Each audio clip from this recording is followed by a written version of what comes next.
As the clock struck midnight, Sarah found herself alone in her small, dimly lit apartment. The city outside was silent save for the occasional distant siren. Sarah had always been a night owl, relishing the solitude and quiet that the late hours brought. Tonight, however, was different. A feeling of unease had settled in her chest as if something were watching her from the shadows. She shook off the feeling and decided to distract herself with a book. She reached for the thick novel on her shelf, an old edition she had picked up at a secondhand store. Its cover depicted a foreboding mansion surrounded by twisted trees. The title read, "The House of Forgotten Whispers." Sarah had always loved a good ghost story, and this one promised to be spine-chilling. As she began to read, she was drawn into the eerie world of the book. The story was about a lone traveler who stumbled upon a desolate mansion deep in the woods. Sarah felt a shiver crawl up her spine as the author described the creaking floorboards, the whispering winds, and the ghostly apparitions that haunted the house. As she turned the pages, Sarah's apartment seemed to grow darker and colder. She felt as though she were being watched by unseen eyes, and the room seemed to pulse with a malevolent energy. She looked around, but no one was there. Her heart pounded as she continued to read, unable to tear her eyes away from the page. The protagonist of the story was now trapped in the mansion, and the malevolent spirits were closing in. Sarah could hear her faint whispers in the air, as if the walls of her apartment were speaking to her. Just as she reached the climax of the story, a sudden gust of wind extinguished the candle on her table, plunging her into darkness. Panic seized her as she fumbled for her phone to turn on the flashlight. The room was empty, but the sense of being watched had intensified.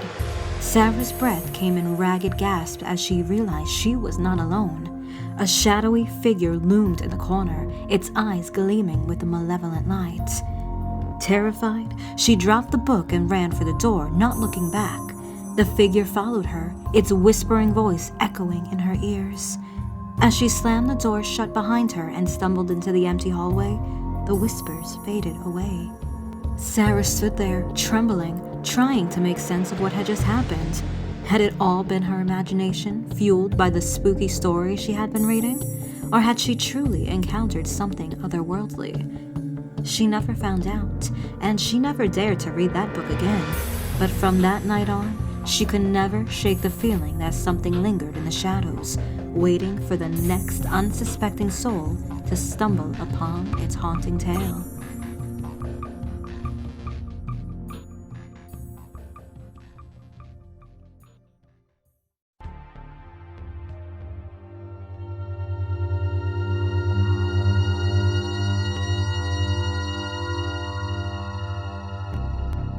I live in a woodland area where there's only 5 houses that are around me.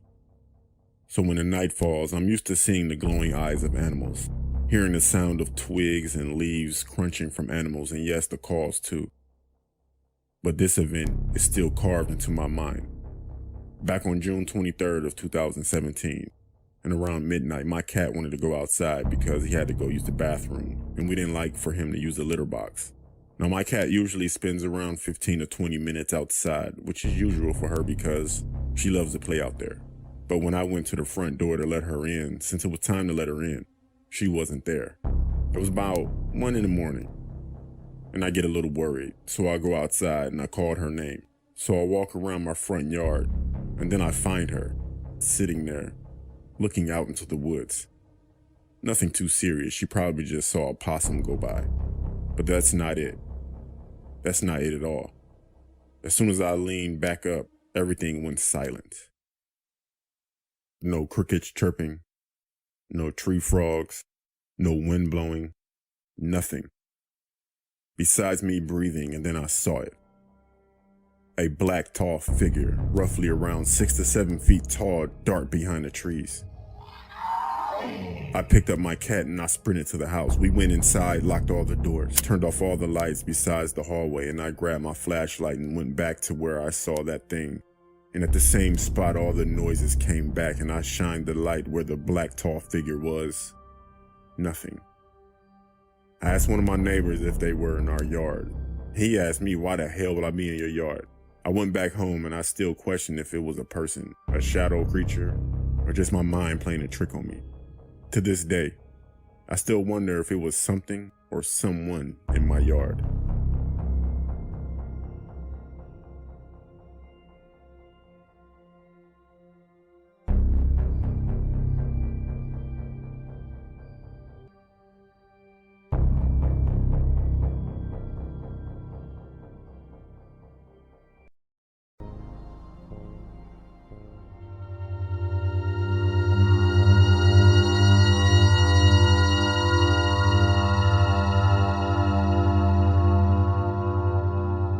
This is something that happened to me and I still can't explain it.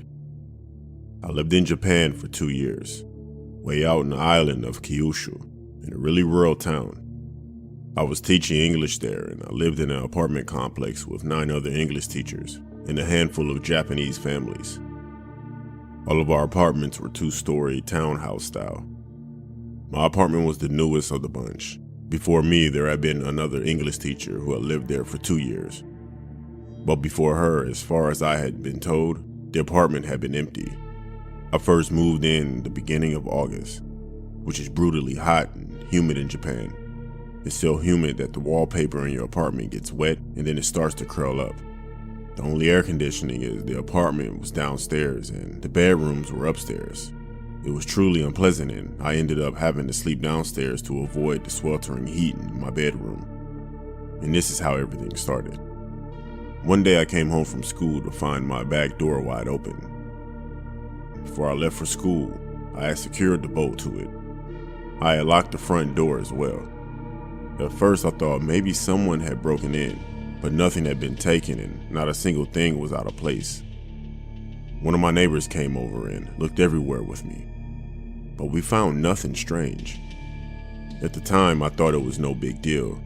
Probably just some curious Japanese kids who thought it would be fun to break in and look at the foreigner's house. That night I was downstairs and I lay down on my futon to go to sleep. And all of a sudden, I heard footsteps upstairs. At first it sounded like someone pacing back and forth between the 2 bedrooms. And then they suddenly stopped. At this point I was lying on my futon, shaking and holding my breath. I was terrified that whoever broke in earlier had managed to hide upstairs in the crawl space. And after about a minute of silence, I heard an incredibly loud bang, as though something huge and heavy had just fallen and hit the floor above me. I ran out of my apartment and I went to my neighbor's house. I convinced my neighbor to come back with me, and we searched upstairs, but we found nothing. This continued to happen every night like clockwork. One night, I was at the local bar with one of the other English teachers. He had been living there for 5 years. I started telling him about the strange things that kept happening every night and how I hadn't been able to sleep because of it. "Well, there's a reason for that," he said. "Before you, there was another teacher in that apartment, but before her, the apartment was empty. Nobody would live in there because a woman hung herself upstairs. They thought the place was cursed. So it was empty until the Board of Education decided to rent it out to foreign teachers." At the time, I thought he was just making things up to try to scare me, but one day, I asked my boss about it. He immediately turned white and said the other teachers shouldn't have been telling me things like that. I tried to press him for more information, but he would neither confirm nor deny. One day while cleaning my apartment, I noticed that something was on the underside of the windowsill. Someone had carved the words, "Try to smile," in Japanese about 10 times. When I saw that, I think my blood literally ran cold. I still don't know exactly what happened in that apartment, but every night during the summer, until I would start sleeping upstairs again, those same noises would happen without fail.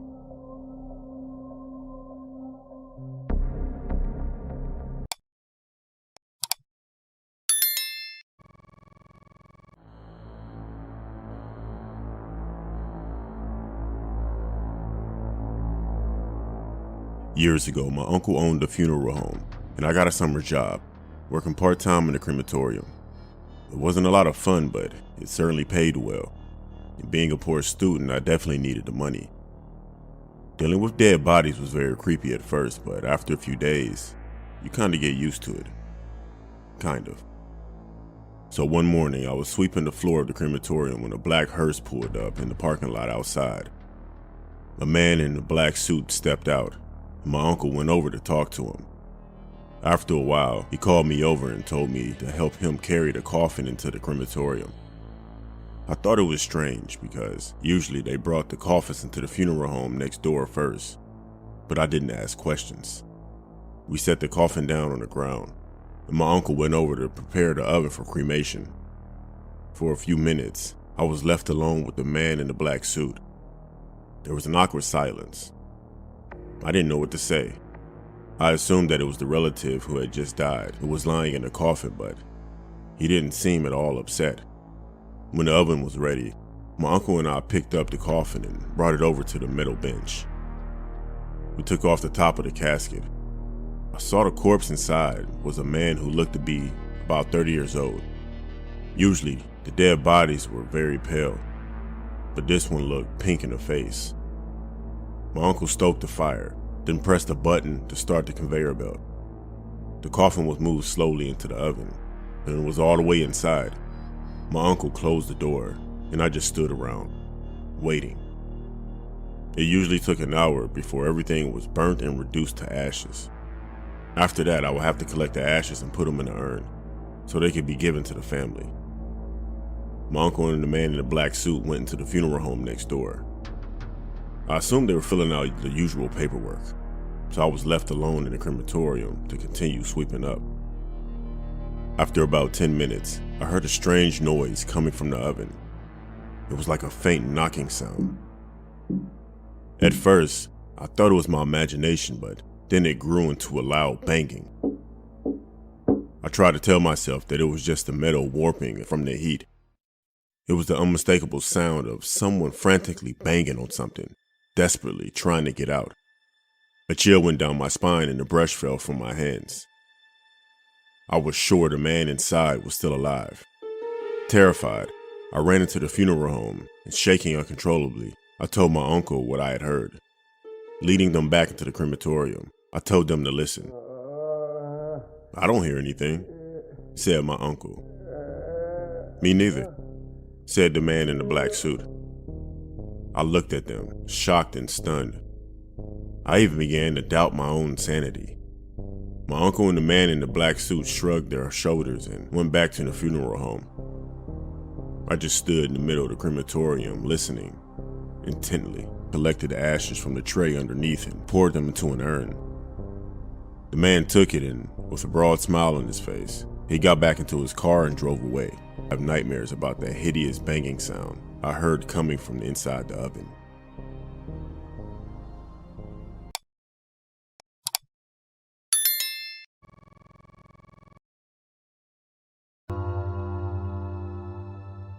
This whole situation started when I was a teenager, but I'm in my late 20s now, and I'm a female, by the way. It was one small conversation that I had completely forgotten about until about 2 years ago, but in the past 2-ish years, more things have happened to me that made me really think about that short conversation. I was about 13 and my mom and I had just moved back in with my grandma, where my uncle was already living in. At the time, his friend was living with us as well. He was only staying there for a few months, and I never knew why. I just knew he was staying there. But when my mom and I moved back, and one day, while the friend was out of the house, my uncle sat me down and told me that he didn't want me to be alone with his friend, and that I needed to call him if I found myself alone with his friend. Only about a week after my mom and I moved in, my uncle kicked his friend out. I was young and didn't think much about the conversation and had completely forgotten about it. About 2 years ago, my uncle very suddenly, unexpectedly passed away. And after he passed, his friend came back into my grandma's life. I think my grandma kind of missed my uncle's friend as a replacement for my uncle. And at first, everything seemed okay. It was fine. But after a few visits, I started feeling weird around him, and I didn't know why. Then I remembered that conversation my uncle had with me. But I tried to move past it because it was over 10 years ago and that we had that conversation. I really wanted to forget it. And this guy, he's a married man. And he's married to a lovely woman, so I thought maybe things had changed. He made a lot of dumb jokes that I never found funny, but were always harmless. Like, I would come home with a bowl that had snacks in it, because my co-workers and I, we share our snacks with each other. And he would ask where his share was. Small stuff like that. Then he made some jokes about what I was wearing, and I felt a little uncomfortable, but I was used to my family making similar jokes, so I brushed it off. Things like, "Oh, who are you trying to impress going out like that? And you must be fighting off men left and right," and other similar comments. I started to avoid leaving my room at that point and when he would come over, but sometimes interactions with him were unavoidable because he would be here when I was getting home from work, or he would come over without warning. Another bit of backstory.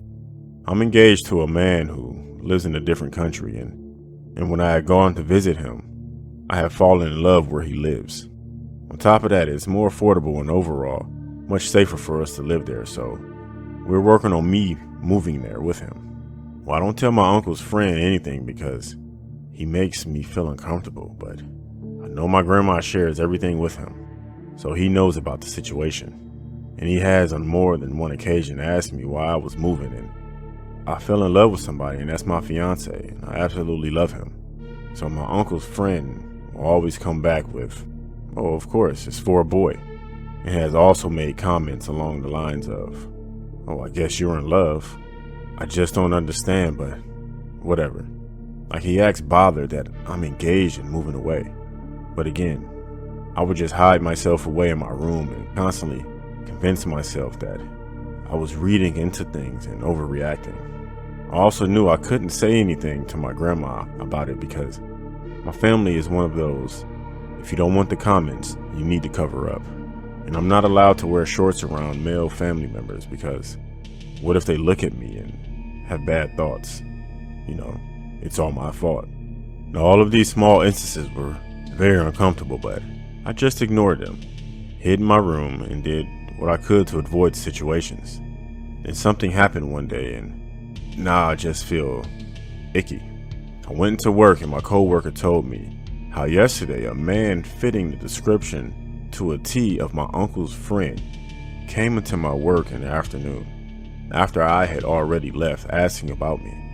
And he knew details like what I looked like, where I lived, even details about my move to another country. And he made comments about being my uncle's friend. Now, I didn't hear any of this as I had already left for the day, but my coworker is a very trustworthy person and doesn't just come up with stuff for the fun of it. She will even be the first one to call someone out on their BS if she catches them in a lie. So I trust that she is telling me the truth. But he was saying how ever since my uncle passed, he has been trying to see me more and more because he just cares so much about me and he sees me like his daughter. That comment alone weirded me out because I barely interacted with this man and I avoided it at all costs, so why does he feel that close to me? He also started talking at length about my move to another country, and he wouldn't leave this topic alone. He just kept going on and on about it. He doesn't get how I could just fall in love with someone so far away, and how I should just stay here and find someone here to fall in love with, and other comments basically about how he doesn't approve of my move and be with my fiance. I didn't tell him where I worked, but I know my grandmother tells that guy everything, and it weirds me out that he came into my workplace looking for me and then talking at length with my coworkers about my choices in life and my future, how he doesn't like it when I don't converse with him. I just can't wait to get out of this place, out of this house, far, far away from this guy.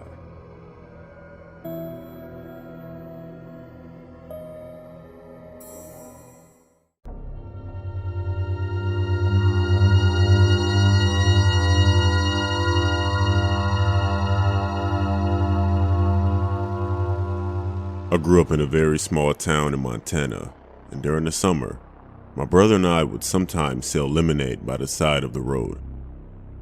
We didn't make a lot of money, but we did have fun selling lemonade to people who were passing by.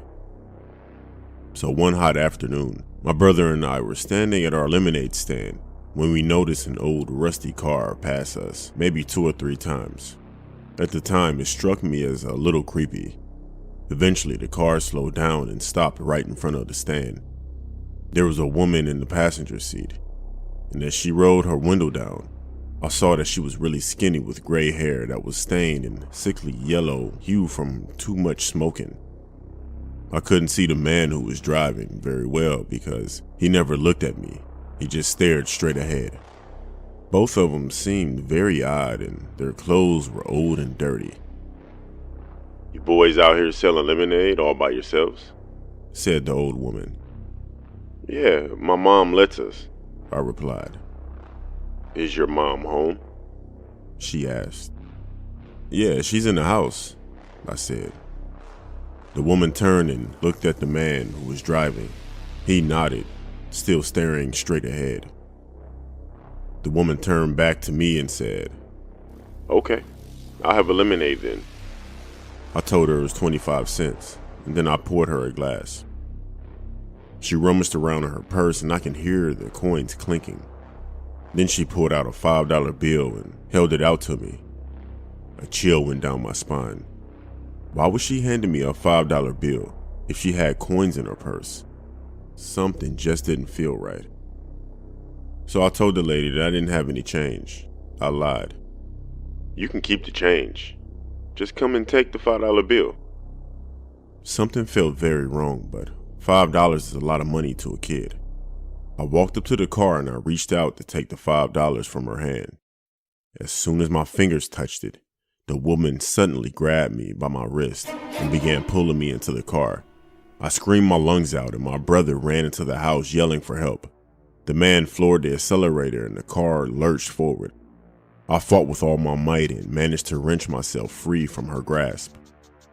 The car stopped and the man got out, but I was already running for my life. My brother was pounding on the door screaming.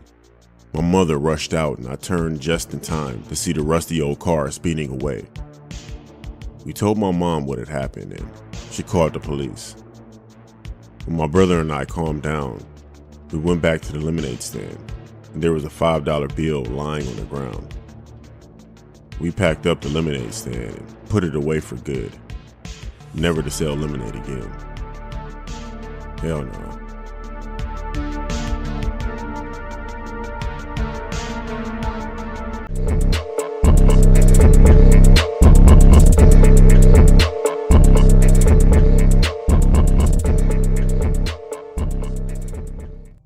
This happened quite a while ago when I was home alone with just my dog. After all this time, I'm sure what happened was really strange and I have no idea what this man actually wanted. So I was watching TV one night at around 11 p.m. when I heard a car pull up outside and the engine shut off. I figured it was obviously a neighbor, but my nosy dog wanted to have a look and went to the window. He kind of messed the blinds up, and when he went to look, I got up to go fix them. So when I did, I noticed a car parked on the street and it was right in front of my house.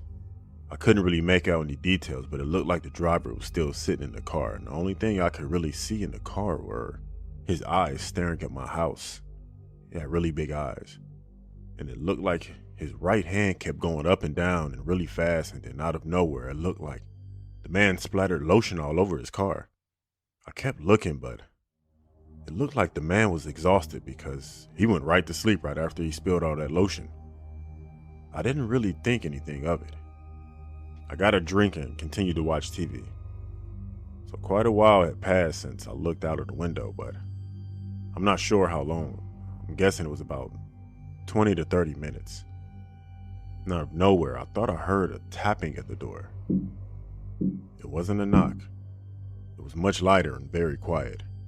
My dog had sat up and he looked at the door, and I paused the TV when the same tapping then started on the window. I opened the blinds a little and saw a man standing there.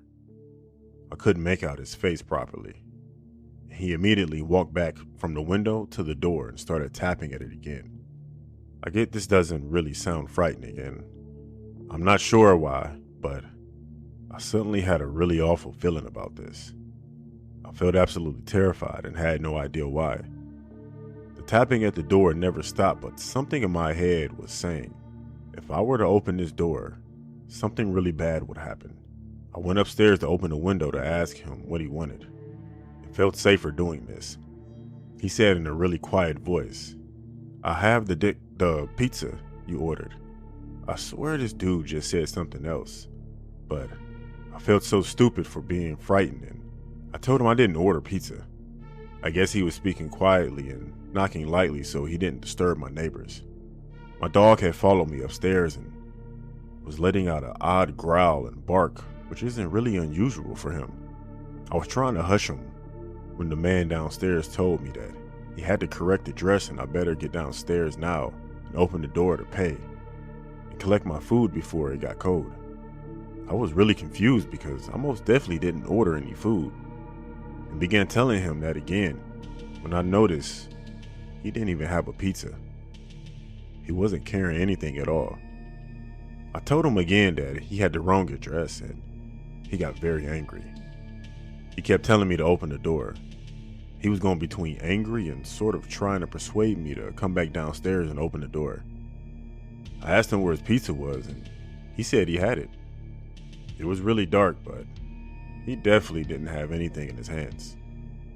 My dog was tripping at this point, and the stranger had turned into a broken record. He kept saying, come downstairs, open the door, come downstairs, open the door.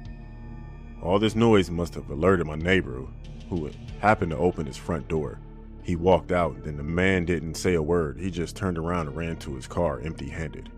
Honestly, I have no idea what this man wanted, but this dude wasn't a delivery driver. That situation really freaked me out.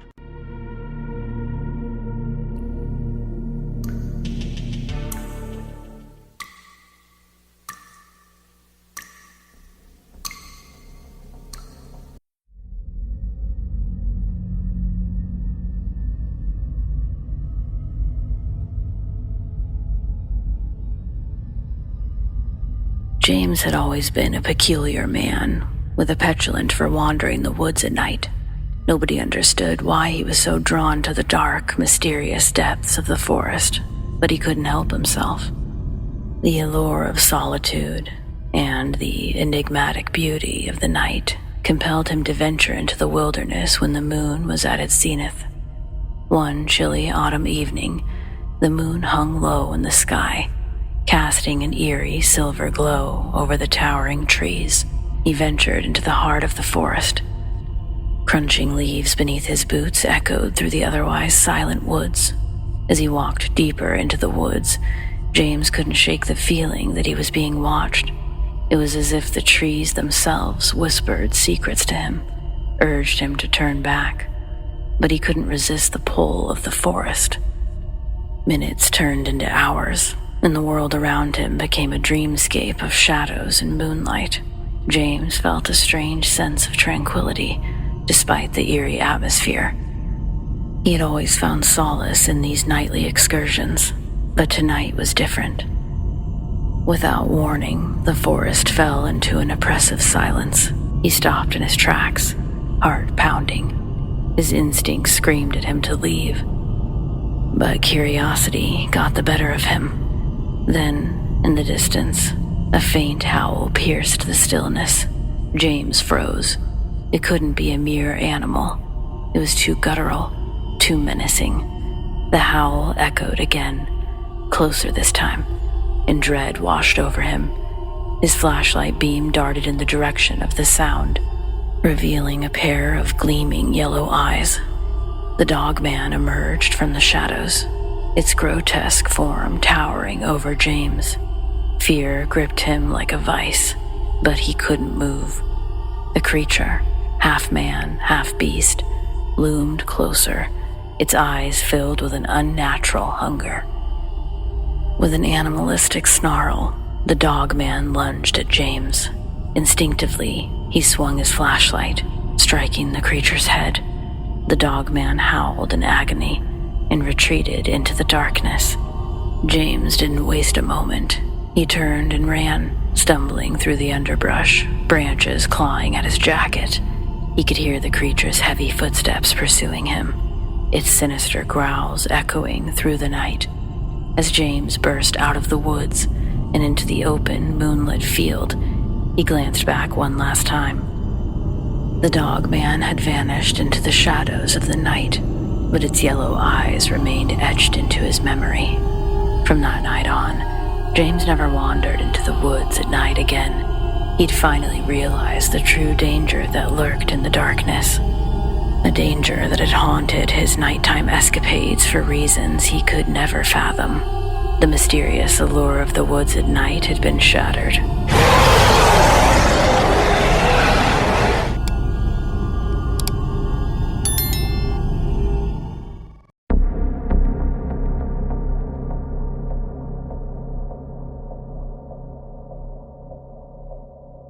Sarah was an adventurous young woman who had always been drawn to the mysteries of the night. Her curiosity often led her into the depths of the woods surrounding her quaint hometown. Sarah had decided to explore the forest alone. Armed with a small flashlight and a fearless spirit, she ventured deeper into the woods, her every step accompanied by the rustle of leaves and the hoot of an owl. As Sarah wandered deeper into the forest, her flashlight's feeble beam barely cut through the thick canopy above.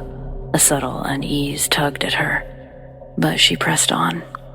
The night was silent, too silent for comfort, and the absence of nocturnal sounds sent a chill down her spine. Suddenly, a haunting howl pierced the silence. Sarah's heart raced as her flashlight trembled in her hand. The howl echoed again, this time much closer.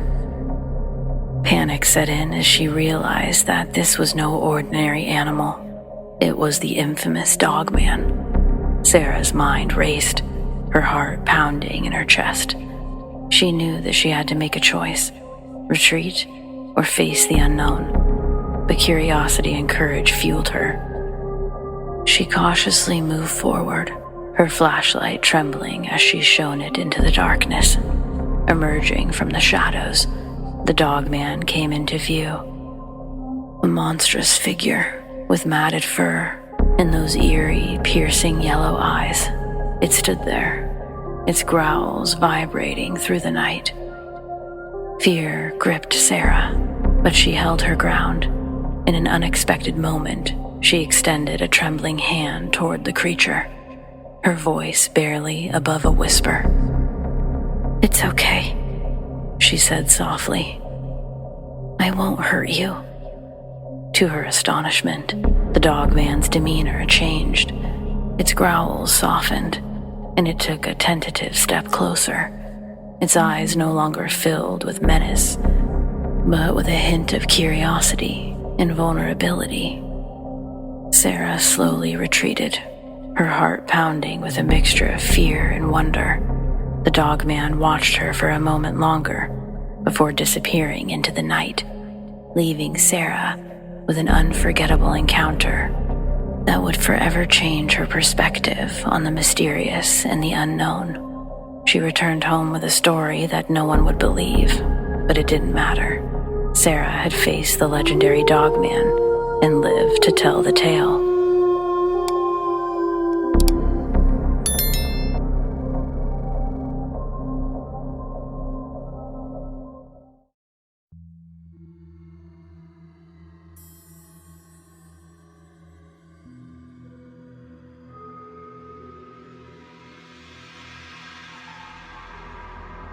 It was a moonless night in late October when a young couple, Emily and Mark, decided to go camping in the heart of Willowbrook Forest.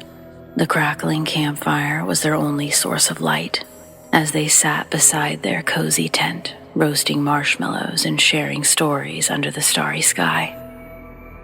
As the night grew darker, the surrounding forest seemed to come alive with strange sounds.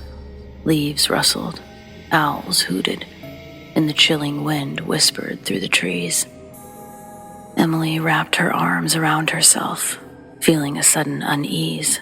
Mark noticed her discomfort and attempted to soothe her nerves. "Don't worry, Em," he pulled her closer. It's just the forest playing tricks on us. There's nothing to be afraid of." Emily tried to smile, but something deep within her told her otherwise. Just then, a distant howl echoed through the woods, sending shivers down their spines. Mark brushed it off as a coyote, but Emily couldn't shake the feeling that they were being watched. An hour passed, and the forest's eerie ambiance intensified. The couple decided to retreat into their tent, zipping it tightly to ward off the creeping dread. As they nestled into their sleeping bags, they heard it again, the howling, but this time it was closer. Mark peered outside, his flashlight cutting through the darkness, but there was nothing to see. Emily clung to him, her heart racing. She wanted to leave, to abandon their camping trip, but Mark insisted it was just their imagination running wild. Minutes turned to hours as they lay in their tent, listening to the sinister howling, drawing nearer. The air grew heavy with tension, and the forest shadows danced ominously around them. Just when Emily thought she couldn't bear it any longer, Mark's face turned white as a ghost. "Em," he whispered, his voice trembling. "There's something out there." A guttural growl resonated from the darkness, chilling their bones. Emily and Mark clung to each other, paralyzed with fear. The howling now surrounded them, a sinister symphony of dread. Then from the inky blackness emerged a monstrous figure, half man, half beast, covered in matted fur, with piercing yellow eyes that gleamed like malevolent stars. The dogman had found them. Mark fumbled for the flashlight. Its feeble beam revealed the creature's grotesque form. Emily gasped as the dogman lurched closer, its ragged breath hot and foul. It was a creature born of nightmares, with gnarled claws and teeth as sharp as daggers. With a sudden burst of adrenaline, Mark grabbed a heavy branch from outside the tent and swung it wildly at the creature.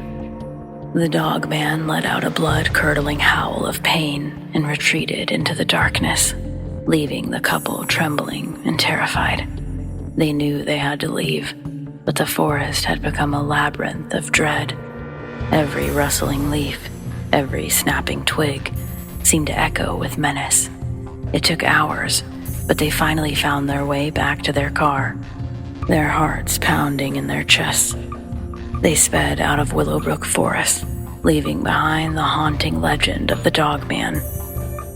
The couple never spoke of the night again, but the memory of those yellow eyes and the bone-chilling howls would haunt their dreams for the rest of their lives, a reminder that in the depths of darkness, unspeakable horrors could lurk, waiting to turn a peaceful night into a nightmare beyond imagination.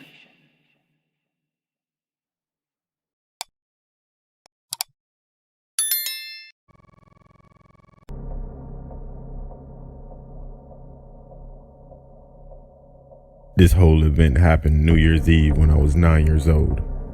My parents went out for the night, and they left me with my two older brothers and a couple of my friends. My oldest brother was probably 17 or 18 at the time. My elder brother had to be about 11, almost 12. So altogether, it was my two brothers, two of my oldest brother's friends, and myself. It was around 11:30 at night. I had been playing in my room, and out of nowhere, I heard a lot of banging and yelling. This freaked me out, and I wasn't sure what to do. So I, of course, left my room to investigate. There were two men in my living room yelling and flipping out.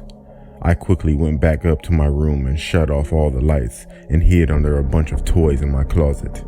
After about 5 minutes of hiding, someone came into my room. I had a sheet over my closet at the time so I could kind of see out of it. It was one of the men. He took a quick look around and he left out.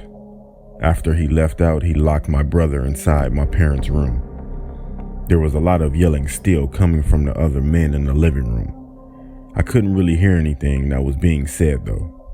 After a while, I got up and walked down the hallway a bit to see what was going on. My brother and the man were fighting on the floor.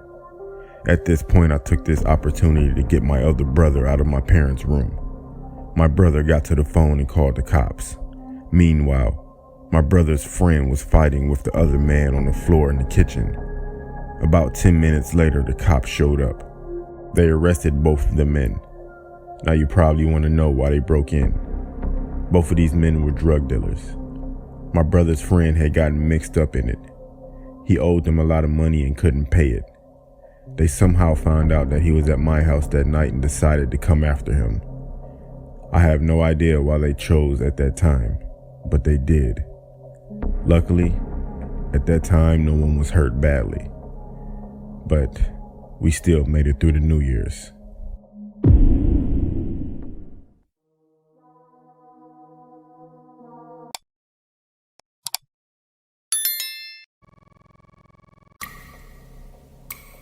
When I was in college, I was broke with hella debt from different credit cards, so I decided to start an OnlyFans. I was very reluctant at first, then I just said forget it. I look good enough to make money, so why not? The first day that I was on there, I made it free to subscribe to me so I can get followers quick. Then I linked all of my social medias through my IG. My OnlyFans was on there also. My IG was public, so anyone could get it. Pause. I logged on and I started a live stream, and a few people got on. Then it was just one person. I wore glasses and the guy told me that I was gorgeous and to take my glasses off. So I did. Then he sent me $10. I told him thank you. Then a message popped up on the screen. You have nice lips. Can you put on red lipstick if you have it? I said of course. So I got up and I got my lipstick. Sat down and I put my lipstick on. Then I was sent $25. I told him thank you.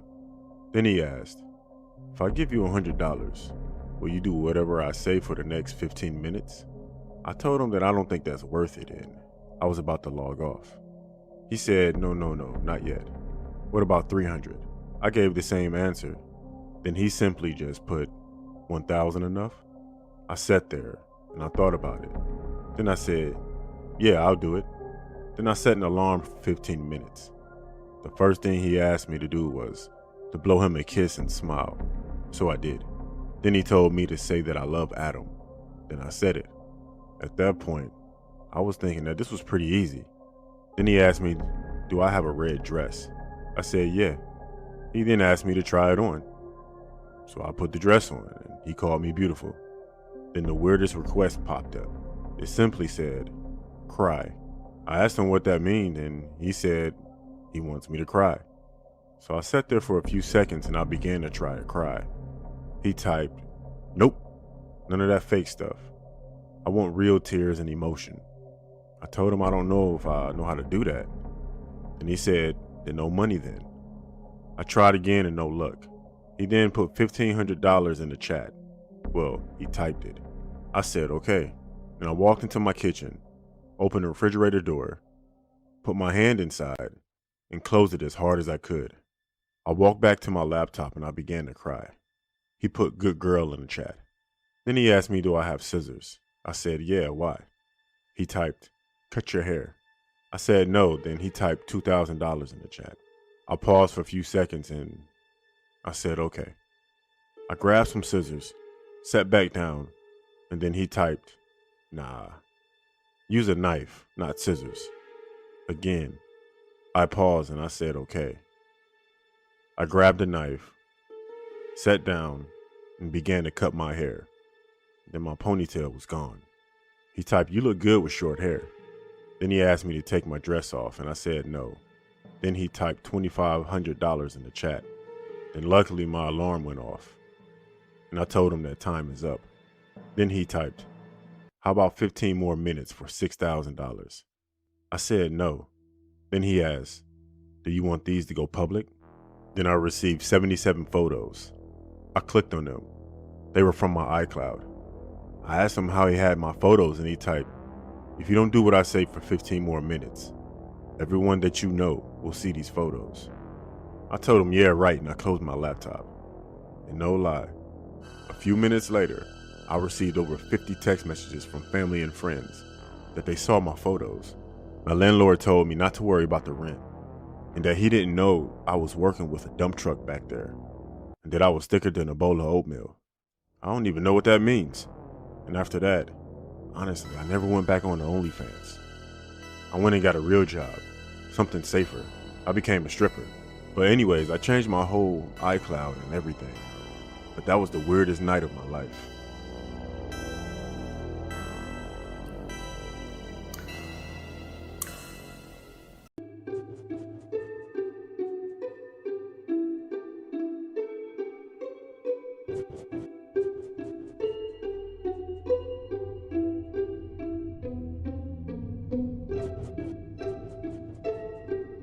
Growing up, I used to live with my grandmother. We lived in a rural area, pretty far from the nearest town. I used to go to bed early, but my grandmother would stay a little longer downstairs. One night, my grandmother was watching TV when she started hearing a knock at the door. Strange. Who could that be at this hour?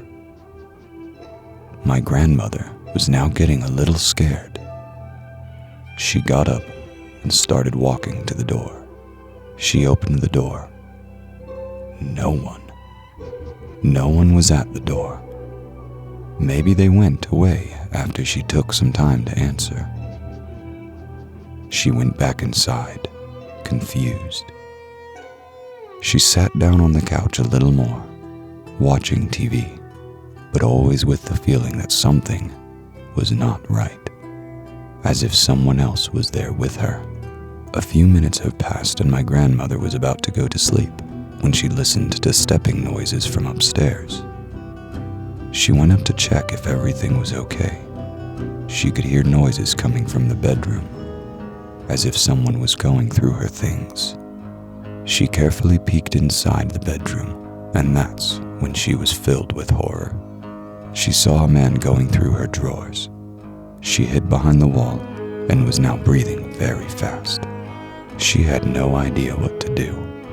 I was sleeping in the other room, and it was only a matter of time until he would come out and find her. In those few seconds, she started thinking about how to pick me up from the bed and take me outside the house without being seen. But that's when she started listening to heavy breathing behind her. She turns around and she sees him. Turns out, my grandmother managed to grab the lamp that was in the table and smashed it in the guy's face. He was knocked out. While he was on the ground, my grandmother called the police and they took him in. This happened 10 years ago. I am now in my first year of college. My grandmother still lives in the same house. Although I don't have the same contact with her anymore, sometimes we still speak about this night and how it would be different if she hadn't the courage to react the way she did.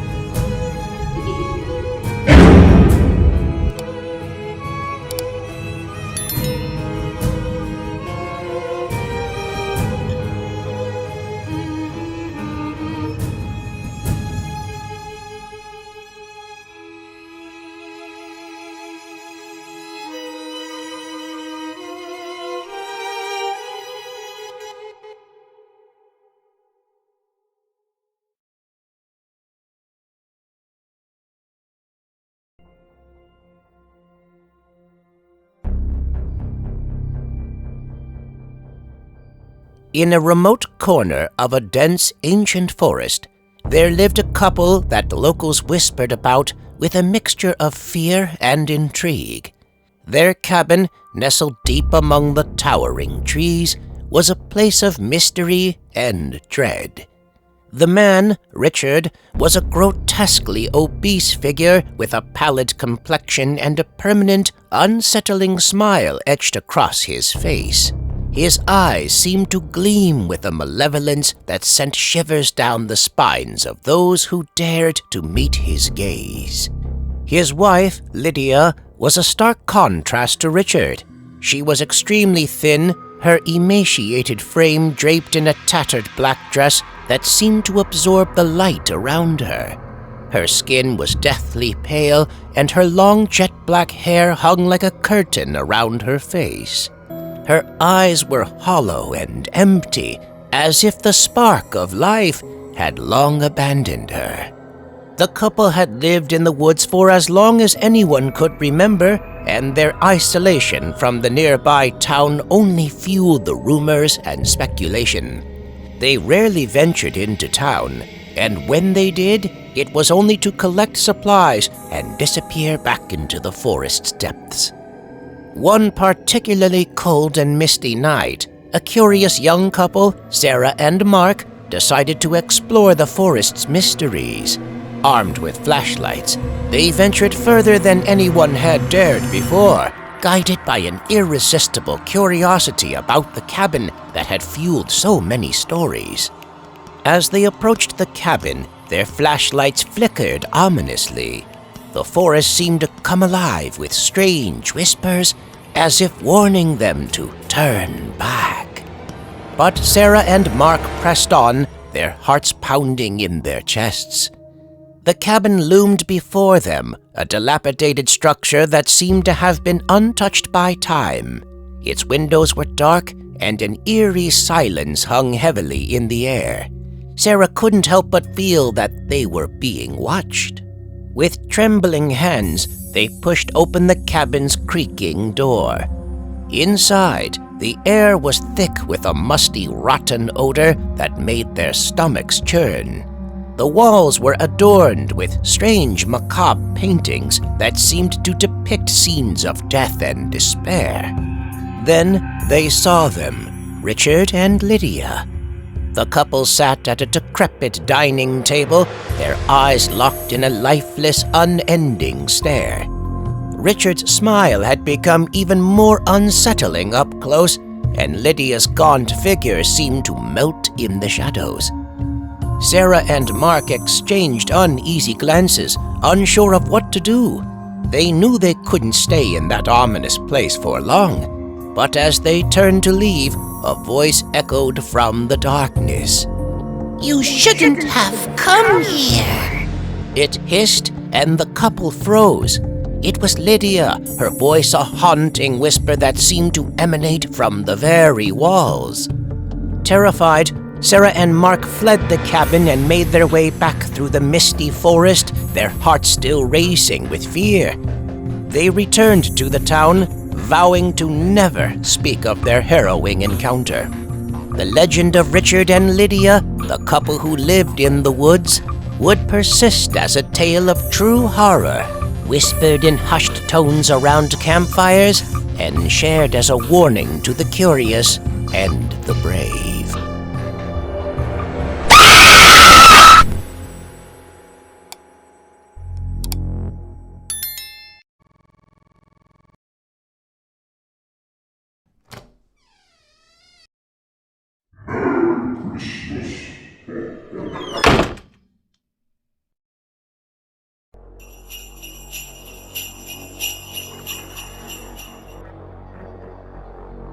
It was Christmas and I was a freshman in high school.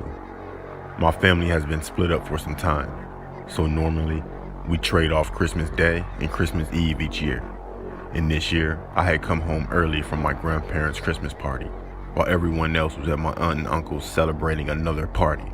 When I was dropped off, my cousins offered to stay with me for a few hours, but I declined. I thought I could watch some of my new DVDs and get some alone time in this house, which is a rarity. I had noticed an unfamiliar car parked on the street, but didn't think anything of it, considering it was Christmas Eve. Probably a neighbor's relative or something. After I got inside, I locked the door, grabbed snacks, and started to settle down. I hadn't been home for more than 15 minutes when there was a knock at the door. I unlocked the door and opened it only a crack to see a man standing there. Dark hair, glasses, slightly overweight and dressed casually. He didn't look like much of a threat, but my stomach dropped. He asked. I was wondering about the car outside. Is it for sale? I told him I don't think so. Is there someone here I can talk to about it? I said, quite stupidly, "No, you can come back another time." And I shut the door and turned the lock as fast as I could. He reached for the door handle immediately and started pounding on the door. I heard a string of profanities and a pounding stopped. Terrified, I was crawling on the floor to the phone, hoping he wouldn't be able to see me through one of the windows. Then I heard the noises.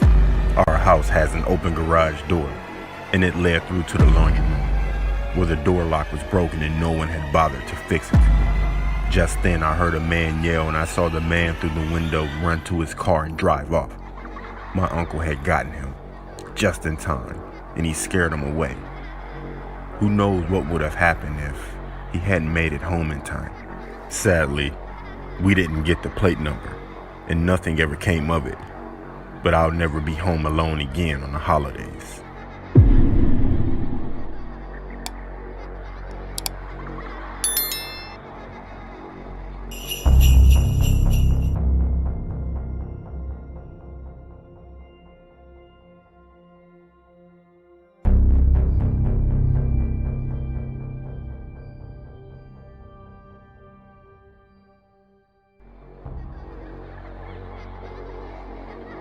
This story takes place 4 years ago, and it still haunts me to this day.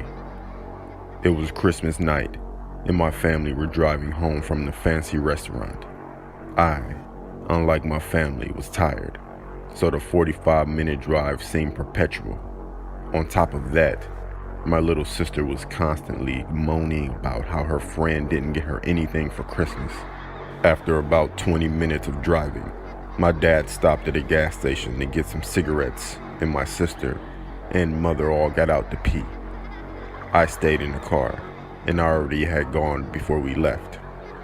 Once they all left, I decided to play a few games on my phone. I looked at the car clock, and then I noticed that 10 minutes had passed, so I immediately wondered what was taking them so long. As soon as I peered out of the car window, I saw a man staring at our car.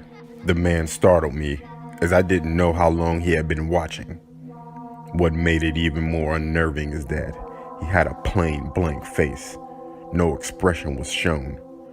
It was hard to make out any features as it was pretty dark, and he wasn't standing in the illuminated part of the station. He was about 5'9" and looked to be middle-aged. Once he saw me notice him, he started walking towards the car. And I'd be lying if I told you I was not scared. Luckily, my dad came back with the rest of the family just as the man took a couple of steps. My dad apologized and told me he had been in an argument with the cashier. I didn't care. I was just glad that my dad was with me. I took another glance at the man outside, and he was still staring. But this time, he had an annoyed look on his face. We drove off, and for the rest of the car ride, I couldn't stop thinking about this man. This wouldn't have been too bad if it had ended there, but it didn't. Later that night, I was watching YouTube while everyone else slept, and luckily for me, a storm was raging over us. I enjoy storms. It makes me cozy as I'm lying in bed. I put my phone down and just enjoyed the ambience.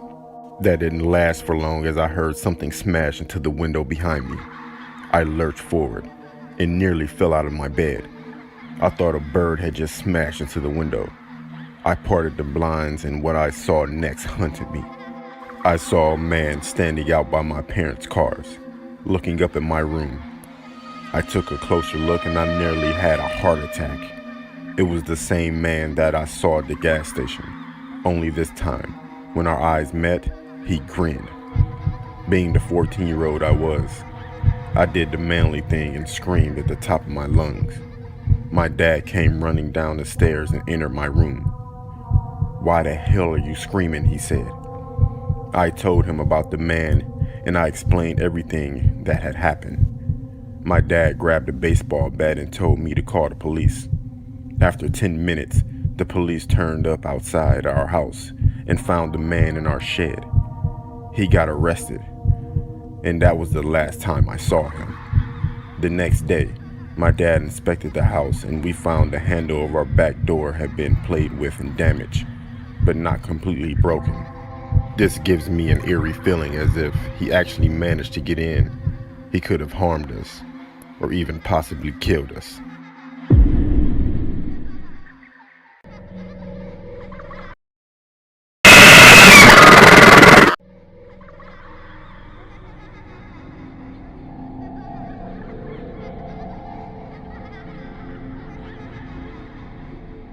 It was Christmas time around 1995 or 96.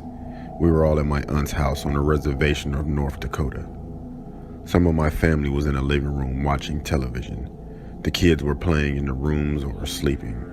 And my uncle, aunt, and I were all sitting at the table, putting a puzzle together. My cousin who worked at the casino would come home around midnight or 1 a.m. This night, as she pulled up and she was walking toward the house, she looked in the window and saw me sitting at the table, my uncle sitting across from me, and someone standing to the left of me, and someone standing in the corner. So she continued to walk into the house thinking nothing of it. When she got inside the house, she said her hellos and put her stuff away and came and joined us at the table. As we were sitting there talking, she looked at me and asked, who was standing next to me a few minutes ago and who was in the corner? I told her no one, and she said, yeah, there was someone standing next to you. It looked like your mom, and she was playing with your hair. I have long hair in which, I used to wear down all the time. She said this person was running her hand on my hair, like a mother does a child. It kind of freaked me out, being I was probably only 12 or 13 at the time. My cousin swears up and down that someone was standing over me rubbing my head and watching me put the puzzle together with my aunt and uncle, and that there was another person standing behind this person. We got around to thinking it was probably her mom she saw. She passed away on her birthday a week before Christmas back in 1992. In my family, we consider our aunts and uncles to be just like our moms and dads. After thinking that it could have been her, it didn't scare me so much. However, we couldn't figure out who the person was standing in the corner. And always around Christmas time, something strange always happens. And we just think it's her visiting. Or is it?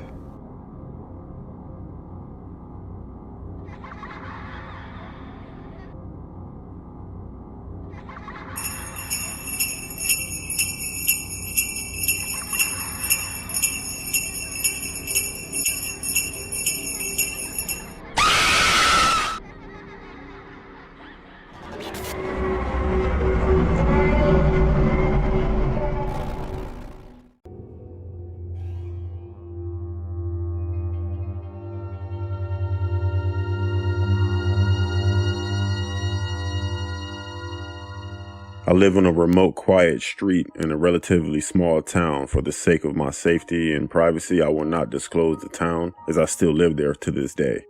It was the last day of school before Christmas break, and like any other ninth grader, I was excited to be home and play the new Call of Duty that was coming out that year. A little background here: since I was in the 6th grade, I always walked home. Today was no different. I left school around 2:37 p.m., but this time I had to take a different route home, as my street had construction. I remembered a shortcut from when I was a little kid that I used to take to school when my road or usual route was blocked or closed due to some reason. I started making my way down the side road as I did years before when I noticed a black Ford following me awful close, but doing the speed limit probably to avoid suspicion. I took a few turns to see if this vehicle was following me, and sure enough it was. I eventually made it home. And when I did, I told my parents, who then passed it off as being over paranoid. And that was that. Fast forward a few days, and it was Christmas Eve. No sign of that car and no further incidents. Until 11 p.m. rolled around, and we were settling in for bed. I remember doing my routine when my dog started barking. I yelled and said, "Shut up." I eventually got up and let them out. I want to say 8 minutes passed when I was startled out of bed. A man screaming in pain outside my window. I looked up to see my dad with a shotgun running outside to the dogs. I rushed out of my bed to the window, and just as I got there, I heard my dad yelling at this guy. And then he shot the back of the guy's black Ford speeding down our road. A police report has been filed, and it's been 4 years since the incident, and I'm now finishing school and looking at colleges. The police never found him, and I still sleep with my dogs by my bed, so the man who tried to ruin my Christmas doesn't come back.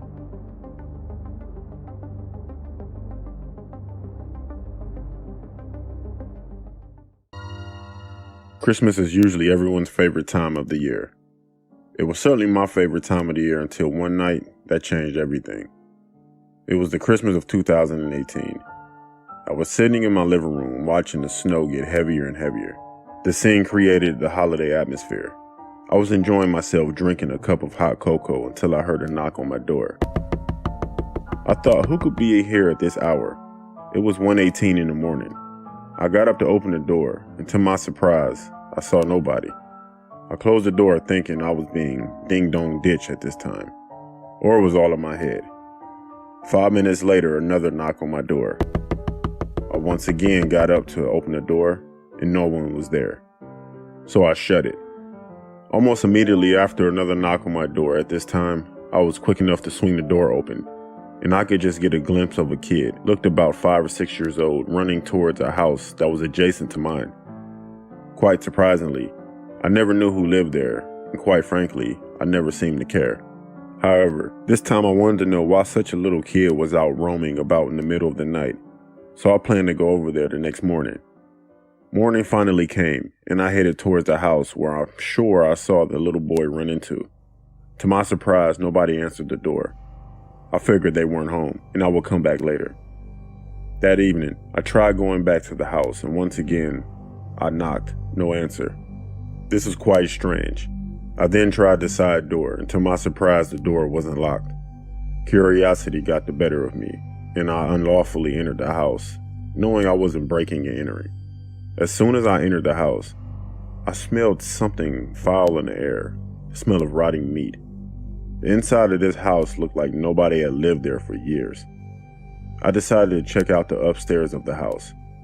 I climbed up the stairs and I went to the top step. There were about 5 bedrooms adjacent to each other. I checked out the one on my right. Nothing too special, just a bed and a closet. I checked out the rest of the rooms and found nothing. Great, I thought to myself. This was a complete waste of my time.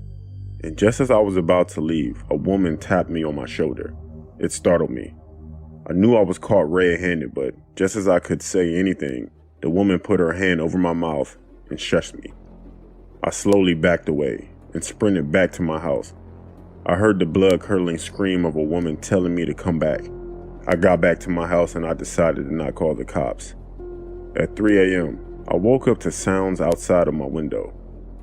I looked out and I saw the same woman staring back at me with a wide smile that ran across her face. Her crazed eyes stared back at me on the other side of the glass. I fell back in shock and I dialed 911, and the cops were at my location within minutes. I had told them what happened, and they searched the house and found nothing.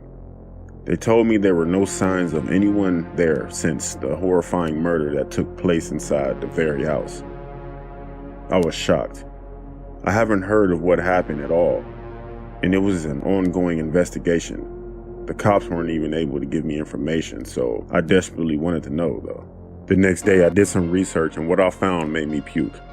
On December 31st, a mother and her son were brutally murdered inside that same house, and their bodies are yet to be found. I linked everything together, and I stared at myself in the mirror in pure horror. The events that took place this day changed me forever. The next 8 months, I quit my job and had to get therapy for the rest of the year. I started looking into depression and into thoughts of ending my own life. I would wake up at late hours of the night and see this woman's crazed smile staring down at me, and I would scream in pure horror. It's been a year since this traumatizing experience, and I have never been the same person as I used to be. By the time you read this, I'll be dead or somewhere far away, very far away.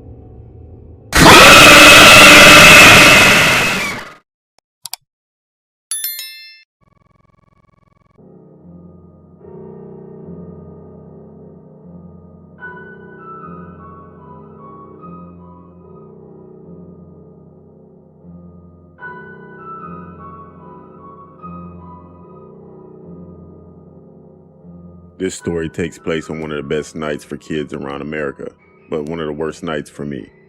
It was Christmas Eve of 2019. For a little backstory, 3 or 4 months before this event took place, I broke up with my girlfriend. The event that caused me to break up with her was she stole over $900 from me. I called her and all she said was, before she left, "This isn't over." Fast forward 3 months to Christmas Eve.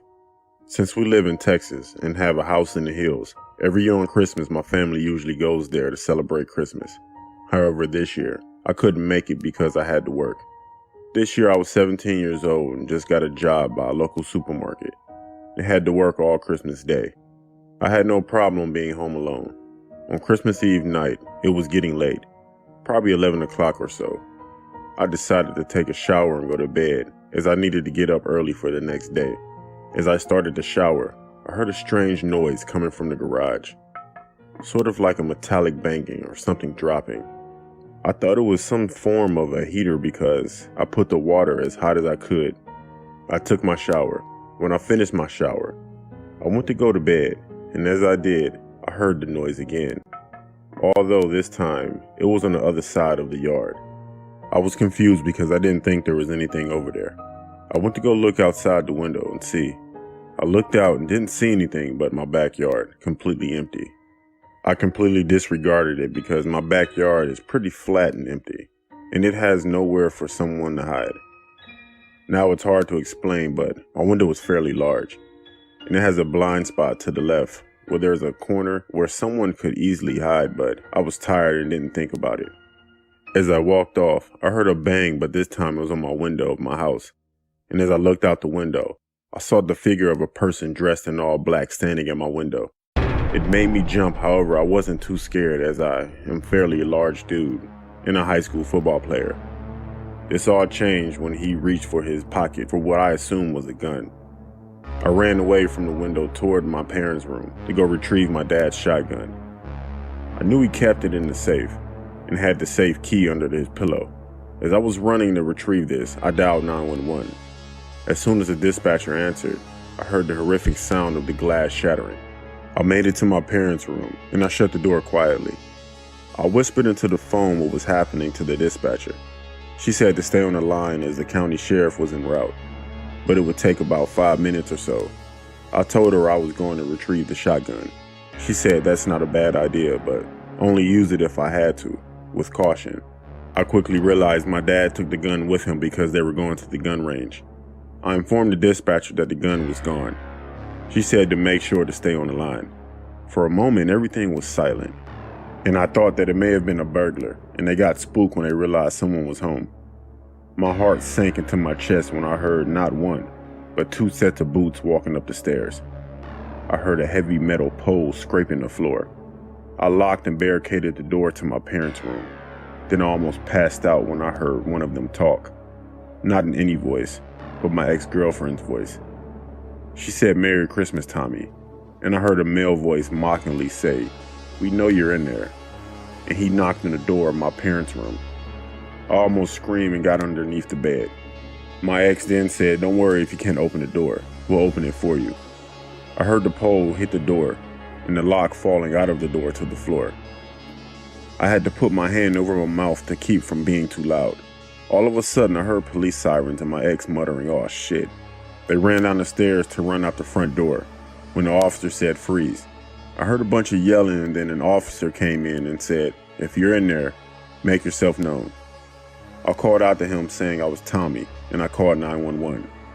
He told me to come out slowly with my hands visible. As I left my parents' room, I saw the 2 being escorted out in handcuffs. The rest of my night consisted of paperwork and me talking to my parents who were making a 3-hour drive to come home. This incident was very disturbing to me, and I'm grateful that I reacted the way that I did. Had I not, I might be dead right now.